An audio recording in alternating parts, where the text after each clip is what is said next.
Hi, everybody. Thanks for joining. And just before I dive into this particular story, let me note that this is certainly not the only fun data science or machine learning related story we have going at Wise. There is also some really cool work being done in fraud and customer support and marketing, to name just a few.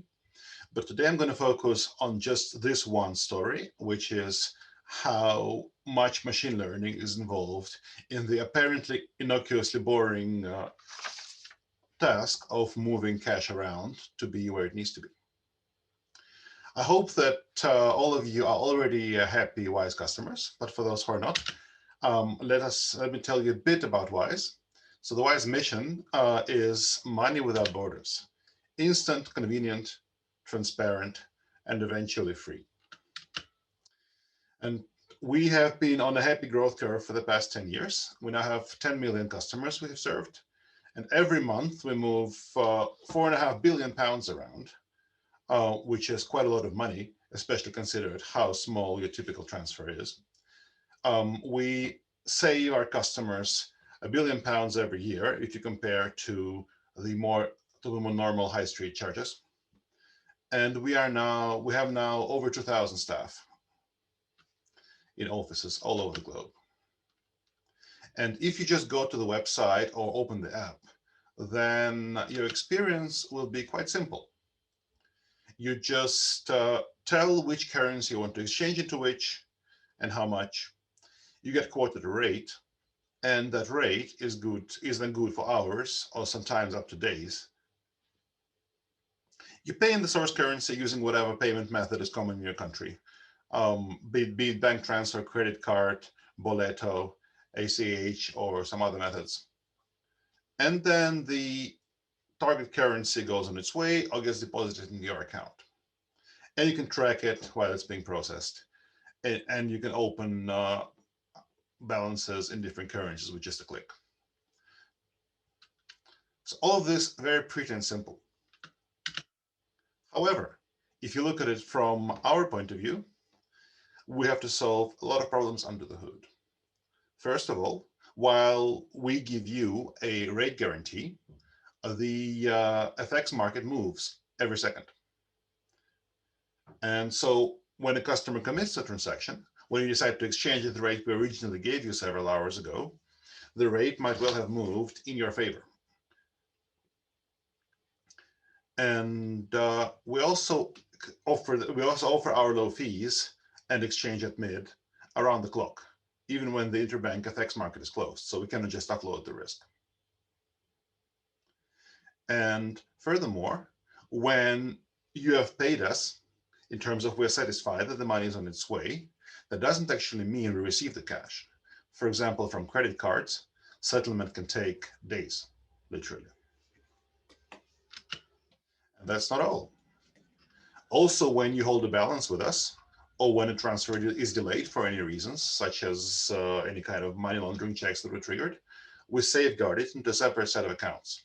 And we can only withdraw from that in discrete intervals, maybe once, depending on the country, maybe once an hour, maybe once a day. However, if you want to use this balance to pay, we make the money available to you instantly. Likewise, getting the right currency to you is not always trivial. Sometimes only the local banks are allowed to actually exchange into the local currency. And to do so, they must use balance that they already have. So we must first send cash to those banks, wait until it gets there, again, many hours, and then wait for them to exchange the money, wait for the money to arrive. But we want to be faster than this, or we want our service to the clients to be faster than that.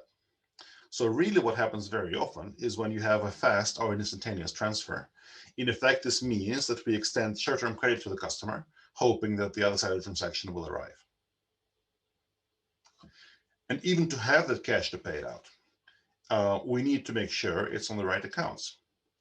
And because we aim to be faster for you than the underlying banking network, we need to send cash ahead of time. So much of our cost advantage is making super efficient use of cash driven by machine learning. And I can't quote the actual numbers, but anecdotally, I believe we're about 10 times more efficient in terms of working capital per customer volume than Western Union is, which is also why we're so much cheaper. Well, that's one of the reasons. So how is it done? There's three parts to it, none of which is as easy as it sounds. The first one is measuring what's there.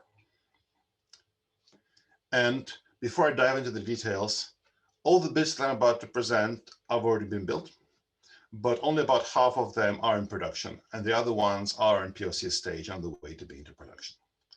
And as for the others, we have a simpler version already working, so the functional blocks are all in place. But sometimes it's not quite as good, so which is why we are on the way of building a better one. So just so that I don't make any claims that exceed reality. So, measuring what's there. Why is that difficult?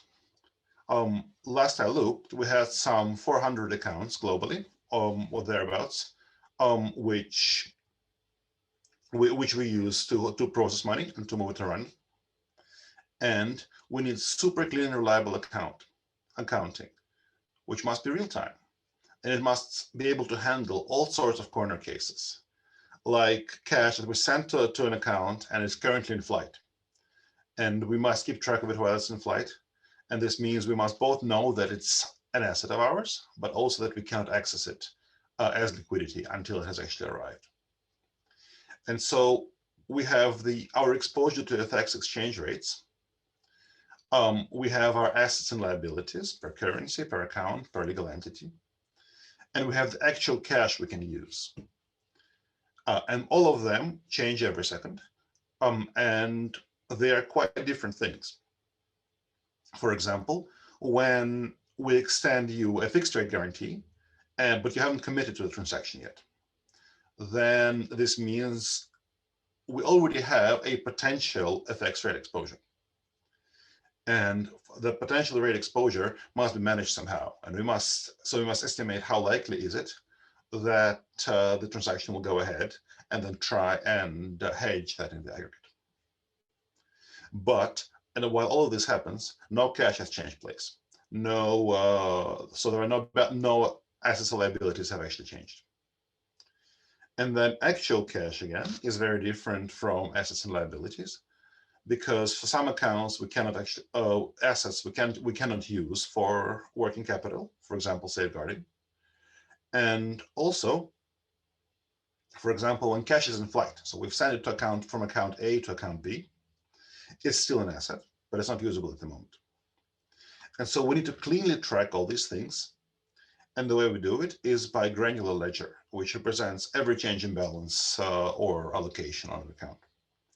So it's both accounts and the users within an account. Now that itself is all well and good. However, with the lovely volumes that we've seen, that makes some 300 million rows per month. And of course, we want to both aggregate it in real time and also browse it historically. And because the ledger is set up well, all of the quantities from the previous slide can be expressed as fairly simple queries on that ledger. But doing so in real time is something that most databases will struggle with. Hint: don't try to do this with Postgres. And so currently we are building a proof of concept in ClickHouse, which is an open source database that's specifically optimized for doing fast aggregations on stupidly large tables. So that's the data part. Now the modeling part. And the modeling part consists of multiple pieces. First of all, we have the issue that I've discussed before, which is once we've extended a fixed rate guarantee, what is the chance that the customer will actually follow through and execute? And obviously it can only be expressed as a probability, but then in the aggregate, that gives you an expected FX rate exposure that's not managed by an actual cash as yet. And so we can then hedge it. And that's a totally classic tabular estimation problem that is some common data science these days. So you have all kinds of features of this transaction, when it was opened, what currency, et cetera, et cetera. And you want to have a probability that the transaction will go ahead. And that's what these days gradient boosting rules at. There are other fun ways of doing this, like grow nets and tab nets, but we just stuck to the basics. And what we've done here is to do an in-depth testing of the 3 gradient boosting frameworks that seem to rule the roost these days, which is LightGBM, XGBoost, and CatBoost. And although they all are gradient boosting, their performance was quite different. First of all, LightGBM is a lot faster. So a LightGBM training run was about 10 minutes on 11 million rows, whereas XGBoost was 8 hours and CatBoost was something like 1 hour, 1 hour, 20 minutes. However, XGBoost is also a horrible RAM hog, mostly because you have to one-hot encode every categorical variable, but it does give a slight performance improvement. And so ultimately right now, we went for LightGBM because that allowed the fast individual calibration run allowed it to do better hyperparameter optimization. Next question. Supposing even we had perfect foresight, it still needs on when we'll need what? When we need our cash where? We still need to get it there. And to get it there, we need to estimate how fast each transfer will be. And this comes in 2 flavors. First, the straightforward transfers. We have sterling in a UK account. We want to put that sterling into a Singapore account. And the other kind is market orders, where we have sterling, and then we go to one of our partners, such as JPM or Deutsche, and trade with them and trade that into yen, and have that yen sent to a different account where it's needed. And all these things take time, and obviously nobody tells us how fast it's going to be. But this again is a classical table-shaped problem, where you know the time of day, you know the route, all the usual features you'd suspect. You throw gradient boosting at it, and you get a pretty good result. The other half of it, it's not enough how fast. It's not enough to know how fast something is going to be. You also would like to know how much it's going to cost to exchange currencies. Of course, if we have offsetting flows, one of our clients wants to sell sterling, another one wants to buy sterling, then we can offset those against each other. And that's great. And in fact, that's the roots of WISE. But unfortunately, quite often, a volume is quite directional. And in some cases, it's actually directional by law. For quite a lot of countries, we're allowed to send their currency into the country, but we're not allowed to exchange from the local currency. So then we need to trade for it. And when you trade, you pay the spread. And to keep costs low, we naturally want to keep that spread as low as possible. The problem is that we have some 1,500, I believe, possible combinations of currency pair and provider. And we don't want to stream every single one of them to get the prices, even if the providers are willing to. And so we have a spread model which estimates what is for this spread at this time of day, etc. For this currency pair, what is the spread likely to be? And then we know which ones are the best fit. Should it be trading sterling right now? Should it be trading from sterling right now or from dollar? Then we can query the ones that are most likely to be useful. Now, for electronically traded currencies, we have plenty of data. We can query them anytime we want. So again, gradient boosting does the trick. However, for some currencies, you can only get quotes in voice or chat. And then data is scarce because for some of those pairs, when we trade rarely, and some more frequently. And so there is really not enough data to feed the gradient boosting, but also we want to do something. We want to interpolate in a quite explicit fashion. So we want to use the data where it's available and interpolate where it's not. And that's sounded like a perfect use case for a hierarchical Bayesian model, where we model spread as to first approximation, a sum of the spreads for the two components of the pair, but then with an additional layer sampling from that for the pair itself. Now we come to the fun part, which is the net liquidity demand. We want, and that's the liquidity prediction model. When will we need how much cash? Which account? Which time? And this is harder because gradient boosting isn't really a good fit here. Both the inputs and the outputs are vectors or tensors because you want to predict future demand at every time point in the future. Say we're using 15-minute intervals for the next several days by account. And your input data, likewise, is past history of the same thing. So you have the account dimension, you have the incoming outgoing dimension, you have the currency dimension, you have holidays, you have exchange rate moves, etc. And so here, our first version was just k nearest neighbors, which on time and date-based features, which worked surprisingly well. Just looking on a similar days, a similar weekday.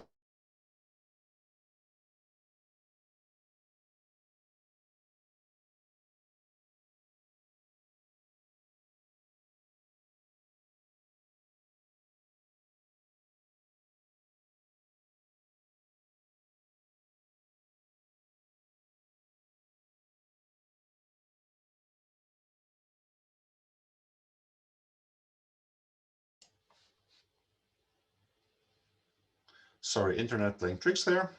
No problem, Egor. Let me reconnect. It's amazing this doesn't happen more often, to be perfectly honest. Cool. Right, can you see me again? I'll get out of the way. Perfect, looks good. See you soon. Wonderful. So as I said, because the data shape is this problem, unlike the other ones, is very much not gradient boosting shaped. And so I went for a neural network because that's the most customizable way of accommodating any kind of input and output data shapes.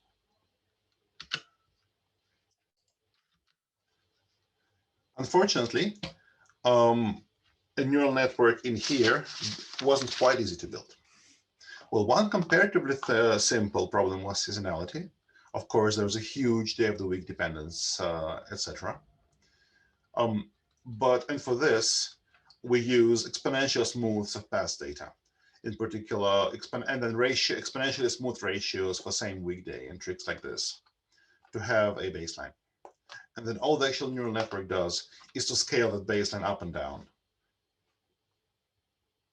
And this is a very nice principle when doing neural networks. You start at something that's already fairly reasonable, and then you use the network to just tweak it. A far bigger challenge was a tiny data set size. Because if you look at it on a daily level, each day you have a vector of some 400 cash flows by account.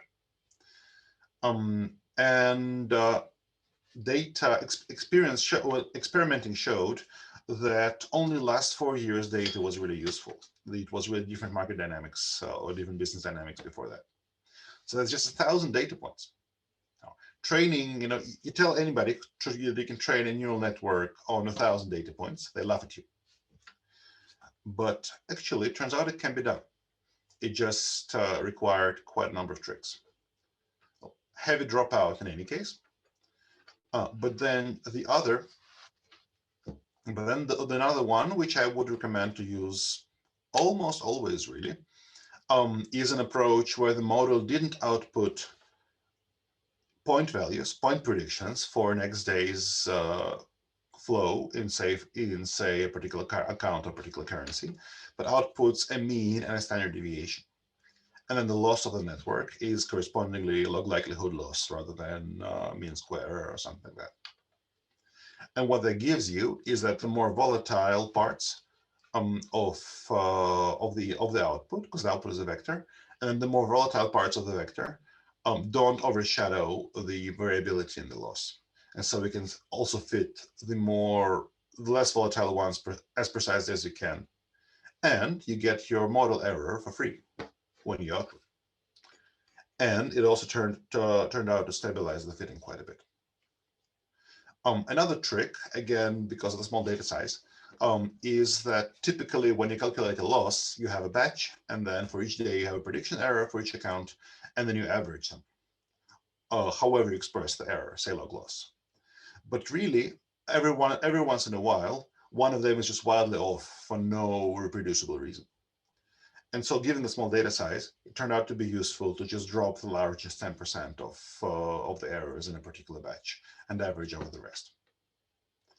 And finally, again, if we had a million years to fit from, we could just throw a very large model at it and it would probably work. But because of small data size, the model was also kept small. But what we did was an autoregressive correction, which is we used the model's prediction from the previous day, where we know the error because the whole data is in the past, as a feature in today's prediction. And so this eliminated the autoregression in the error. And so it's a kind of a nice blend of classical statistic approaches and neural networks. So far, so good. Now we have the models. So we can predict what will happen, but we still have to know what to do about it. So we need to satisfy the liquidity demand, which we just estimated. We have a choice of actions, whose cost and timing, which is estimated. And then we need to satisfy liquidity demand. We need to limit our FX rate exposure. We need to take into account the uncertainties in the above model predictions, because the prediction error on the liquidity can be up to 30%. And do it all cheaply. Now, this here is quite a different flavored problem at all, because now it's an optimization problem. And so it's a good old linear programming optimizer. With some trickery or some gentle data modeling, we can represent the whole action space in the future as a linear problem, where we have each decision we take at a particular time point is a coefficient in a big decision vector. And we have quadratic constraints from our FX portfolio risk, and we have all sorts of mixed integer constraints. For example, for some accounts, you have overdraft limits when you're doing transfers, but you're not allowed to overdraw when you're trading from the same account. And those kind of binary things are expressed as mixed integer constraints. And already with this, and then you have multiple decision points in the future, you have quite a big problem. And then, of course, what you also would like to do is to explicitly model the uncertainty of your future predictions. And that makes a stochastic optimization. And then if you have a deterministic equivalent, that can be big, because essentially you have another copy of your problem for each possible scenario. So 100 scenarios, problem size times 100. And the good news is that modern optimizers actually can handle this. And so the stochastic optimization part is still work in progress. We've made it work for some basic scenarios, but it's nowhere near prod yet. But it's coming. And so we bought Gurobi for that, which has served us well. Now, I've given you a whirlwind tour of quite a lot of pieces. Let me show you how it all fits together. And this is just the core bare bones of what's actually happening. So first of all, at the bottom left corner, we have the ledger. That represents a reality of what we currently have, including fixed rate promises. Now, from there, we get open fixed rate promises. And then you have the cancellation probability model. and they are combined into expected exposure per currency, all for transactions that haven't happened yet, but might in the future. Then also from the ledger, you get the actual exposures that we currently have from stuff that's already happened. And you combine both of those to feed into the hedging logic. And currently our hedging logic is basically rule-based. So we'll integrate it with the liquidity sourcing optimizer in due course, but not just yet. And I could give a whole separate talk about hedging, but that's one for another time. Then finally, the ledger also gives us what are the available balances per account as of right now. So that was step one. So knowing what's there. The other one is what is our future liquidity demand? And that's the neural network model. So again, we have a couple of hundred accounts, and in each account, we predict how much net inflow or outflow it will have in 15-minute intervals for several days in the future. Then the other bit was the action space. What can we do? We can do transfers, we can do trades, etc., etc. And there we have the speed model, which tells me if I trade this or if I transfer this, how much, how fast will the money arrive where it needs to. And then there's a spread model, or rather two spread models. And so all of this then comes together in the in this classical linear programming optimizer that then suggests specific actions. So right now, press the button. Okay, you should do these 3 trades. And then our wonderful ops who still have far too much of our logic in their heads. Then check it for common sense because no machine learning algorithm is ever perfect, and execute it. We did briefly consider for decision making. The other approach was we might have looked at would be to use reinforcement learning, because that's the other classic. Well, it's the newly fashionable way of making decisions. But generally, if you can express a problem as something, if you can apply classic machine learning, such as linear programming, and classic optimization to a problem, you generally should, because it's deterministic, it's predictable, and it scales much, much better.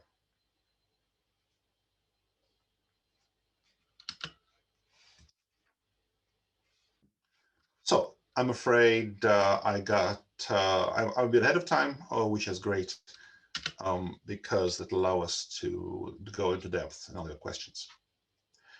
But I just hope that we give you a glimpse of just how much actually needs to happen under the hood to make it just work on the surface. And it really is great when a friend out of the blue just chats, "Why is this magic?" Just wanted to let you know that actually happened to me. And that is the best reward.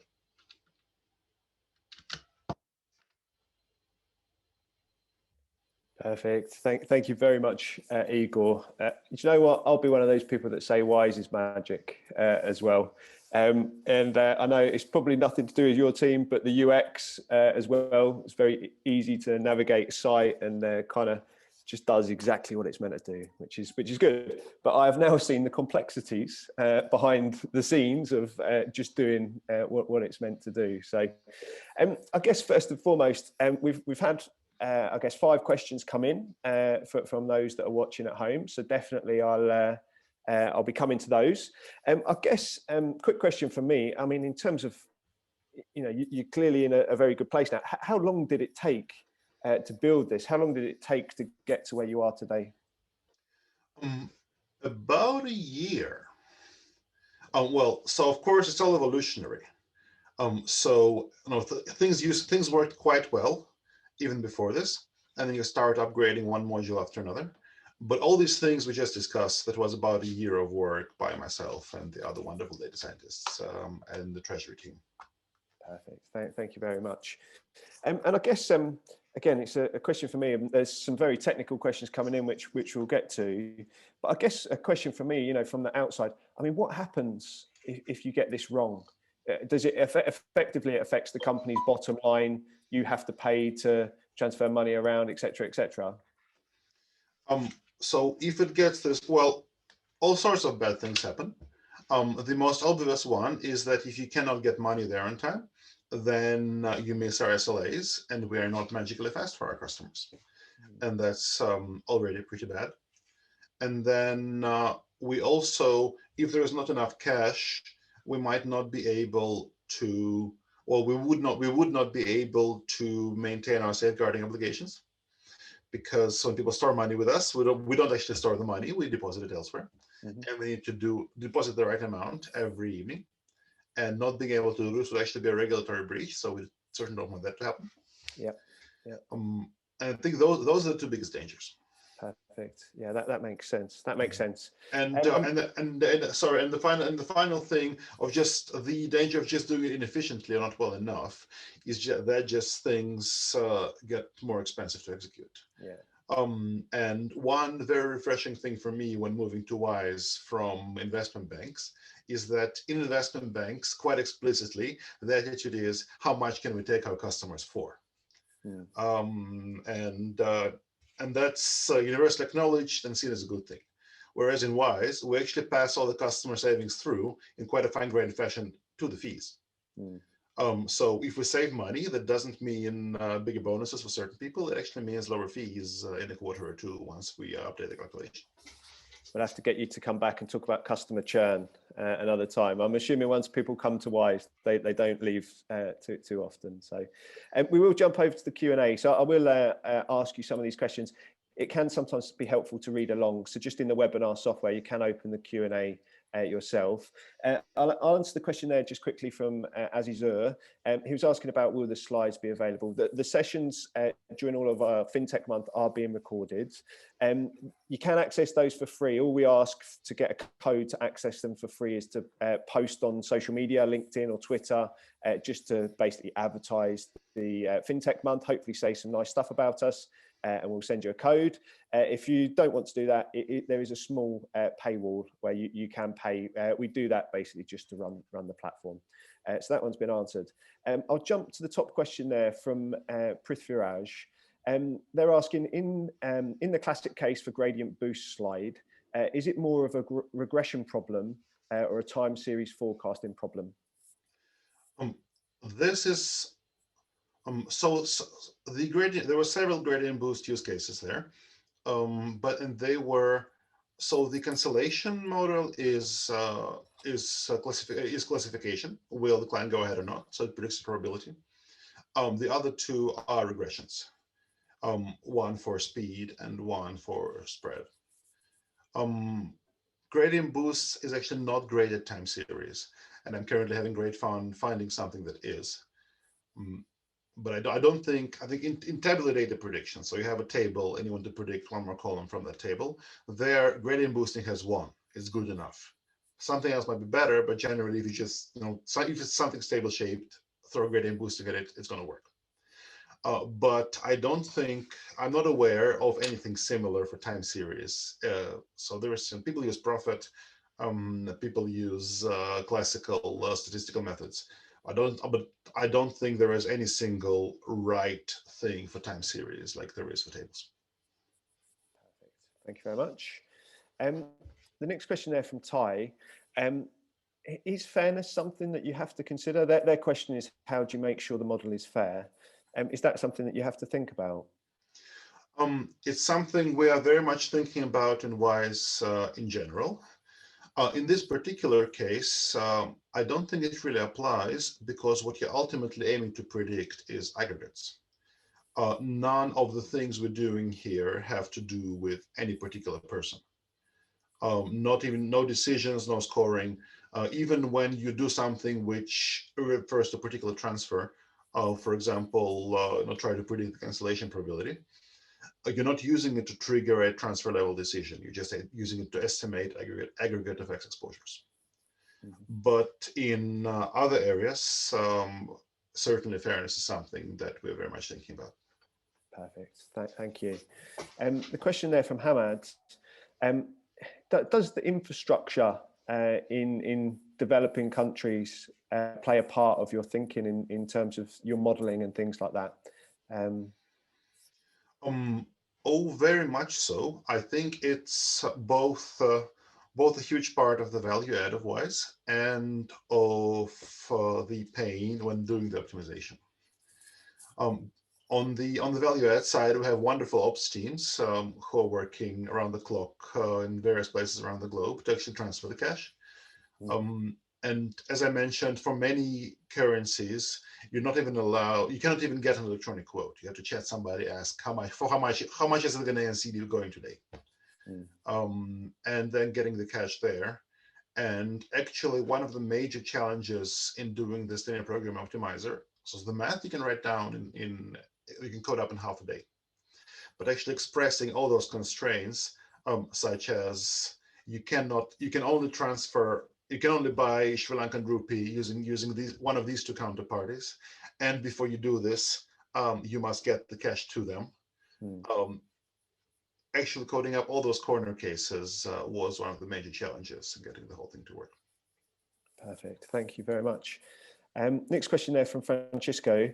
Thank you for the interesting talk. We've had a few comments coming in saying thanks for the talk, so definitely keep those coming. It's always nice to see. They're asking, for the forecasting task, what kind of neural network architectures did you try, and which worked best for you? Again, because the data is extremely small, I didn't want to go deep. So it was basically fully connected with one residual layer, and then projecting directly out as a first start. But this didn't produce actual predictions, but merely multipliers on the baseline. And the baseline was purely weakly smooth multiplier based. However, so this was the first attempt. And again, because the data is so small, I found myself having to improvise to make it work. And then the second attempt was this recursive formulation, where I have both the data, both the model inputs and the actual values, and therefore the model error for the previous day. And then I feed this into today's prediction. And I train this whole thing, and I train this whole stack, including yesterday. So I backpropagated through yesterday's model as well. And that was a major part of making it work. Awesome. Thank you, Igor. Question there at the top from Nora. How would you combine the Bayesian approach with the neural net approach, especially for small data? I understand how Bayes can help with smaller data, but I wonder how to use that technically in a neural net with few data points. So this is actually a very neat trick. And if you look me up on medium.com, you'll find a post on that. But the basic idea is really simple. Typically in a neural net, what you have is if you need a output with n dimensions, you just do a fully connected layer from whatever came before to n dimensions. What you can do and interpret those outputs as your predictions, applying some kind of activation on if you need to force a range. What you can do instead for if you're dealing with regression is to output two n dimensions and interpret the second half as log variances. And then rather than doing squared error, so weighting all errors equally, you use log likelihood with those variances as your loss. And so this means that your model learns to predict both the point estimate and its certainty for each point. And that's both neat on its own right, but it also stabilizes the fitting. And so that's the simplest case. And then more generally, one thing I'm looking at right now is to use the variational autoencoder principle with intermediate latent space for simple encoder-decoder models. So hopefully I'll be able to tell some stories about this in half a year's time. Perfect. Thank you, Igor. I'm just going to give Nora a quick shout out in the chat. Nora's been on saying how much he loved the talk, and thank you very much. So it's always good to have Nora with us. I'll jump back up to Nitin in terms of the questions there. Nitin's asked two questions. Which platforms do you use to deploy your machine learning models? And how soon is your model get trained on real-time data? So we are fortunate to have an in-house machine learning platform team with 4 people. And basically, we use MLflow to generate REST wrappers and then host them using an in-house containers. So it's all Kubernetes based. Not sure I understand the second half of the question. We retrain them about monthly. And basically, we are making use of Amazon SageMaker for the on-demand spawning of compute capacity. Perfect. Thank you, Egor. Another question there from Prithviraj.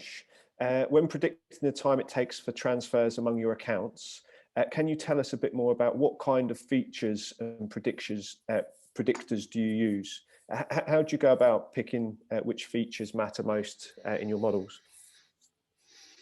I think it's all the features that are available we use, because there's just not that many.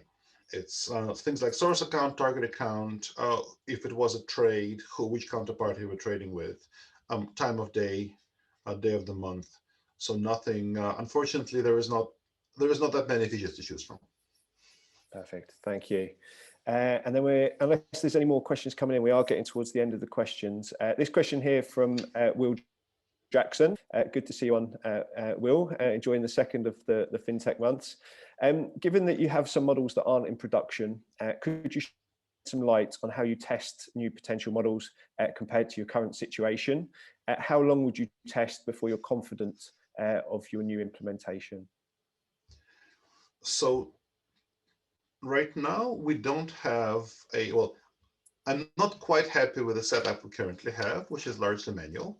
But that's one of the key focuses actually for Q2 for the machine learning platform, to have a much more standardized shadow mode. But basically what we typically do is train them offline, of course. And then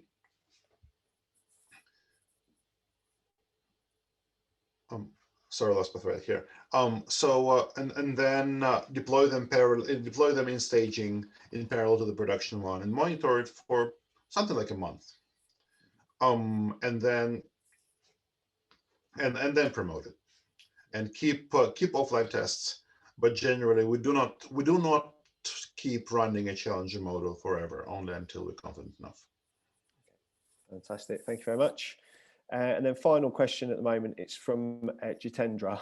It's quite an interesting question, to be perfectly honest. Are you using any Forex data sources to also train your model to make profit for your company? I guess that's not something that you're considering. Well, no, because if we had an opinion on the direction of FX moves, we'd be running hedge fund. And that's a whole different set of challenges. It's a side project, Jitendra. They just do it on the side. Well, no, I think it will be wrong for any number of reasons. No, it's no, any trading we do is either to source the liquidity that we need or to limit our FX exposure. Perfect. That makes perfect sense. Perfect sense. That is us coming towards the end. Actually, we've flown through 11 questions, Egor. You dispatched them super quick, which was fantastic. Anyone that's still on and watching along at home, please do ping a little message into the chat just to say thanks and that you enjoyed it. And as I say, I will start to wrap things up now. So obviously, this was the second talk in our FinTech month. It's been great to have Egor and Wise with us. Just saying thanks to Stefano, Emily, Sana, Taya, Ed, Victoria, Sana, Leon, Will Jackson, obviously Nora, all saying thanks in the chat there. So it's great to have everyone with us. In terms of coming up in the next few weeks, please do join us next week for an interesting talk focused on open banking APIs. And then we'll go from there. So sadly, I think, oh, he's back. I thought I was filling time there, Egor, just to give time for you to get back and obviously thank you at the end of the presentation. So we've had absolutely stacks of messages coming through. Chris, David Hayter, Sean, Marwana, all coming in saying thank you for the talk. So I'd like to reiterate that. Thank you, obviously, for giving up your time to come and share with us. Thanks also to Wise for being part of the Data Science Festival. And absolutely, I hope we get the chance to check in with you later on in the year and see some of the other projects that we were talking about behind the scenes. So hopefully you enjoyed that, and thank you very much. Well, thanks for having me. Perfect. I'll see you all soon, and yeah, catch you next week. Bye-bye.